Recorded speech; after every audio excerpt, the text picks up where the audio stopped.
Magandang hapon mga ka-farmers. Nasa alas 3 na kanya Nelong. Alas 3, 3:30. Nasa alas 3 o 3:30 na tayo ng hapon mga ka-farmers. Pinabono ko itong aking mga mais na puti mga ka-farmers. Ito, nasa gitna kaming mais. Itong mga nag-aabono ko hindi marunong. Binabantayan ko mga ka-farmers. Si Parang Junjun hindi marunong mga ka-farmers. Lalagay niya sa ilalim. Mga farmers, last na lang itong pag-aabono ito. Palabas na rin yung bunga nila at saka yung mga bulaklak nila mga farmers. Ano? Mga farmers. Palabas na rin yung bunga nila. Kaya last na lang ito.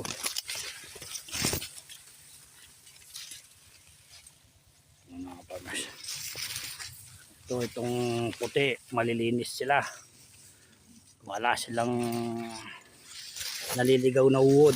Hindi ka mukha nung Japanese na yellow corn ko na may madalang o bihirang mga wood. Pero itong puti mga farmers malilinis. Mga farmers. Matatangkad din sila mga farmers. Yung lupa nila malinis. Pero basa din yung lupa nila mga farmers. Ano ito, naulanan kagabi, malakas yung ulan kagabi dito sa amin.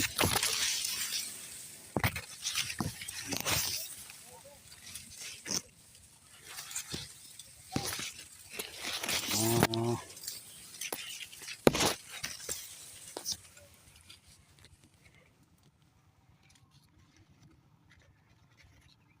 3:30 na mga farmers.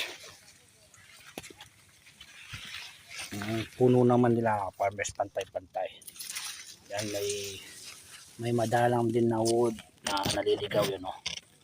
O dyan mga farmers, nasa loob na. Pero wala nang problema yan. Importante yung bunga, agapan mo na lang. Pantay-pantay yung puno nila mga farmers, malalataas. Yun lang mga farmers, magandang ulit ko, magandang hapon sa atin lahat. Pagpalain nawa tayo ng pong may kapal at laging manalig sa kanya.